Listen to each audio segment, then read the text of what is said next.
All right, so let's move on to the wireless standards. Wireless standards are what's usually on the box, but this of course shows you the details of what frequencies it's using, and so I'm going to pull that up. I don't think they have, yeah, they don't have a nice chart of this. Here is a really good one. All right, so the 2.4 gigahertz standard. So when we're over here on the information, 802.11a is a 5 gig standard. 802.11b is a 2.4. You see that at the top there. 802.11g is a 2.4. 802.11a is 2.4 or A, and then AC is 5. And so these days, your device, if it's new enough and smart enough, it actually will jump between 2.4 and 5 if your network is using the latest stuff and you haven't divided your network out. I've divided my network out, so I have my 2.4 stuff on one network and my 5 gig stuff on another network. I just like it that way. But most that are newer, when they come with N and AC, you can actually just name them the same, and then your device will use 5 or 2 depending on what it wants to, what it can get to. And so you'll notice on the AC, if you look in that last column, the maximum speed is 1.3 gigabits. That sounds great, right? That's pretty much as fast as what you're getting on wireless. But I have to tell you, that's the top maximum speed. That's like saying you can do 70 on this road, but the road is so bad you're going to die if you do, right? So you better go 55. That's the way it works. In Wi-Fi, there's lots of things that can interfere and cause problems. So the max you're going to get is 1.3. Most likely you're going to get somewhere around almost half that. So maybe 800, something like that. Close to N, right? 2.4 is a top at 600 there. And on my networks, I actually don't allow anybody to attach a G or B or A. Because if you allow somebody to attach that, they do, your entire network will slow down to that speed. And so you can see that if you're going back to G, that's 54 megabits. So somebody comes in with their old computer, they can only do G, they attach to your network, and now everybody gets to do G, not just them. So I just don't allow it. I don't, it's either N, A, C, or nothing at all. And I have had times where somebody's brought over something old and they're like, oh, I can't seem to get on your network. There's just a problem, because it doesn't actually tell them that it can't. It just, they try and it doesn't work. And I just go, oh, that's too bad. I don't know what's wrong there, when really I do. It's like, yeah, your device is too slow and I don't want it on my network. All right, so let's take a look here at this graphic. Okay, so these are all the channels that exist in our 2.4 gigahertz range. Okay, so you have to understand that this is just like dealing with FM, right? On an FM station, you have different channels, and some of you have radios, for instance, that'll go, let's do a scan, and it'll do 1.4, 0.1, 0.2, 0.3, 0.4, 0.5, right? It'll scan each one of those points. Those are each different channels.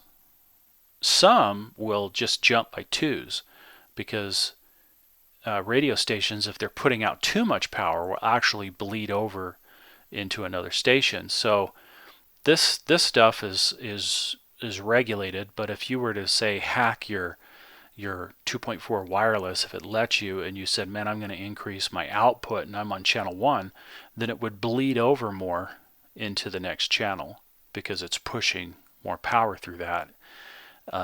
It'll also ruin your antenna. But in any case, you have 2.4, and then you've got 1 and 4.2, and then 4.3, 4.4, and on all the way up, and that's these channels.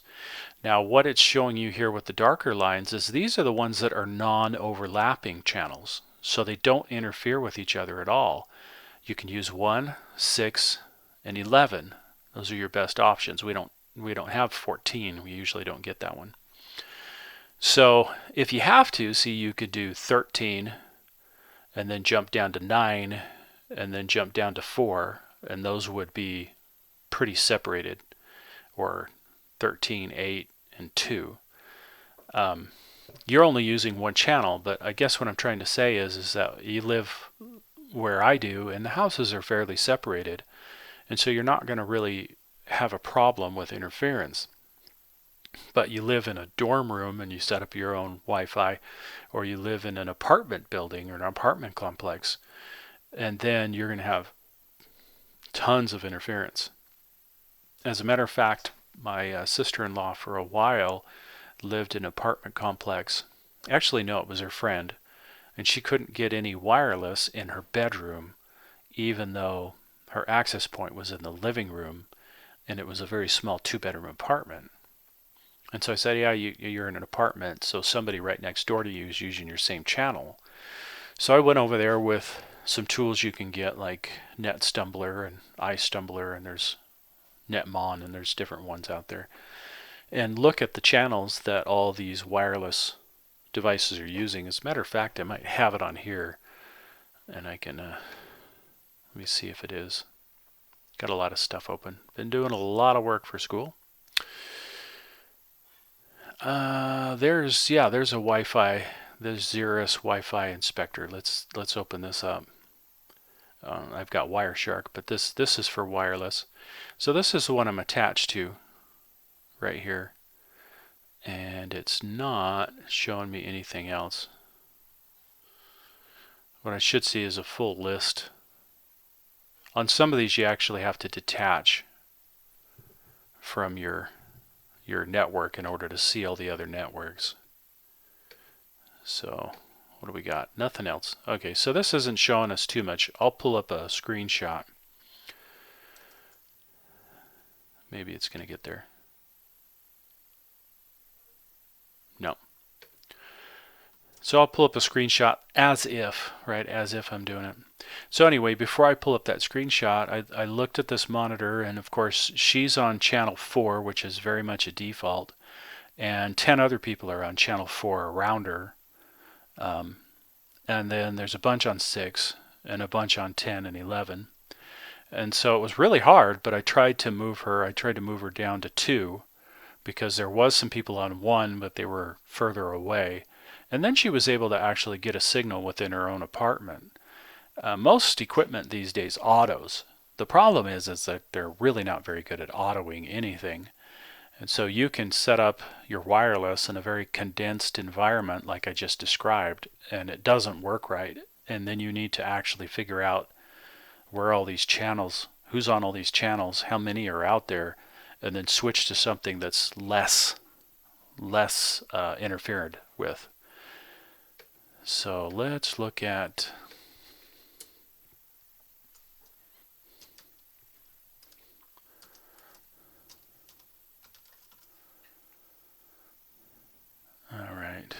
actually, the first thing that came up was what I wanted. What happened here?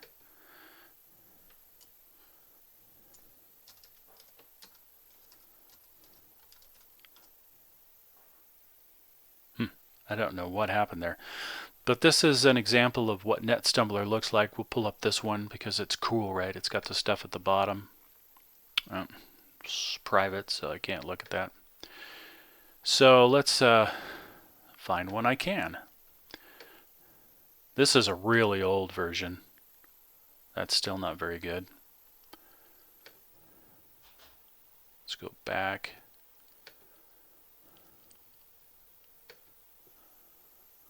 Yeah.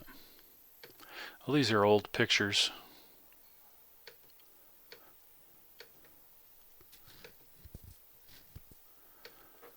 Ah, that's better. All right, so this is taking just a screenshot, and it's showing you, see all these MAC addresses? Those are all, notice the type, they're all APs, they're all access points. And it's actually showing you what the SSID is for every one of these.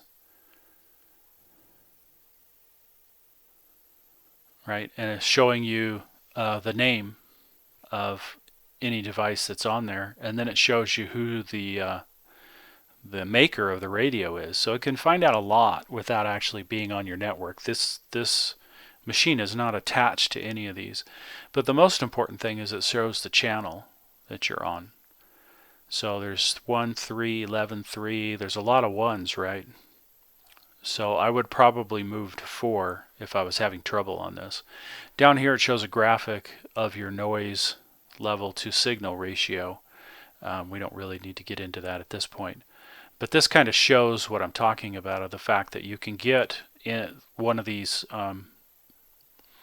network monitors and see what wireless is actually out there, and see what channels they're on, and see which ones are the strongest. This is not showing it, but there's a signal strength over here, and this is not currently active because in this program it'll show green or red or yellow depending on how close they are. And so then you can find out, okay, what's interfering with my stuff. What do I need to move it over to? You can usually find a free version of this kind of software and then run it, because again, your basic problem, if we go back to our overlapping here, is that you can see that if you're on 1 and your neighbor's on 3, 3 is cutting halfway into 1. And so when they're transmitting, they are interfering with you, even though you're on a different channel. And so you want to move as far away as you can from anybody else's communication. In any case, this is the specifics on what it's using, the stuff that we talked about, and how fast. And if it was me, the main thing that I'd be worried about, right, I've told you this before, this stuff's ancient. This stuff is so old. This is the stuff that you only need to worry about, is understanding what 802N does, the fact that it's either 2 or 5, and AC is usually 5, and that now, this is not even showing it, there's a combination of using 2 and 5 together, so that you get even more bandwidth, so the thing will transmit on 5 and 2 at the same time, which is fantastic. The other things on this particular fact sheet that are fantastic are these definitions. These definitions are actually more important than the stuff that's on this top table. So let's take a look at what we have. Okay, so in N, right, so in N standards, to increase their bandwidth, this kind of stuff was put into play. And I'm going to tell you that it was there before N. It was in G, and they were trying to put it into B, and it's been a developing thing.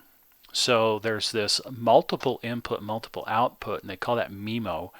And really what that is doing is it's multiple antennas are used for both transmitter and receiver. So what used to happen is you'd have a transmitter receiver, the electronic components for that in the radio, and then the antennas, even if you had 4 of them, would go into that same device. What they're telling you here is you can have antennas for the transmitter and antennas for the receiver.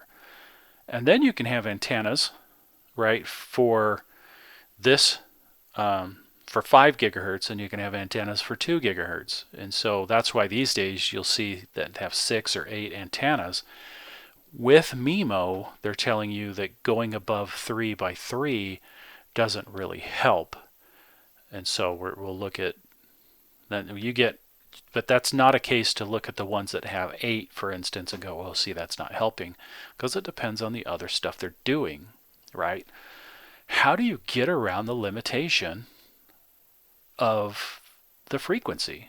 So if we go all the way back to the first thing that we talked about, of being able to put data on this, there's only so much we can put on there. That's just it. We can't fix that. So how can we get around that problem? This is how we try to do it. All right, so now you have channel bonding, which combines 2 non-overlapping 20 megahertz channels into a single 40 megahertz channel, resulting in slightly more than double the bandwidth. So when we look at this, one of these right here, that's the one we're looking at. See how it says this one right between here is 22 megahertz for this one channel? So why don't we combine 6 and 11 together, right? We'll use 2 channels. We can double what we can put on that, right? That's what channel bonding provides for you. Of course, the problem with it is that if you've got a lot of next door neighbors and everybody's using channel bonding, then you're all interfering with each other. Again, when you're in a normal neighborhood, that's usually not a problem because your signal inside your house is going to be stronger than their signal coming from their house. So in a 5 gigahertz range, it has a total of 23 channels, but there's only 12 of them that are non-overlapping. And that allows for a maximum of 6 non-overlapping bonded channels, right? So you have 12 channels altogether, but when you bond 2 of them together, right, now you only have 6. Over in Japan, they have like 1 or 2 channels. And when they first did that a long time ago, I was like, why did they only use 1 or 2? That sounds really weird. But really what they did was they just said, let's just make a massive channel out of this, right? Let's take 5 of these frequencies and just say that's 1 channel. So I think they could kind of look ahead and go, this is not enough bandwidth. Of course, the problem is that nobody followed really their standard. Everybody followed the US standard, so didn't really help. Okay, so in 2.4 you have a total of 11 channels, and that allows for a maximum of 1 non-overlapping channel. And so that's usually not used, but I use it. My particular router lets me do channel bonding on both of those channels. But again, see, you would have to be careful. If you did that on 2.4, then you're probably interfering and other people are interfering. And then frame composition, which is just changing what's in there, taking less overhead, so there's not as much stuff that it's having to transmit. All right, so AC went further and uses MIMO, which is multi-user. So it allows multiple users to use the same channel. In addition, adding MIMO doubled the number of MIMO radio streams from 4 to 8. And mine has that. As a matter of fact, at one time, this was years and years ago, I had 3 kids that all had their own Xboxes. And then we're streaming on 2 different TVs, and the router never had a problem with any of that because of these features. And then frame composition, they added 4 fields to the wireless frame to identify what is very high throughput. So it could add that tag to it. And then this is a lot of what I've already mentioned. I didn't mention specifics because G is useless. There's no reason to really talk about it. But I talked about dual band and the fact that you can combine things and all that. So I would look through this just to kind of refresh your mind on it. But those are the wireless standard facts and the end of this little video.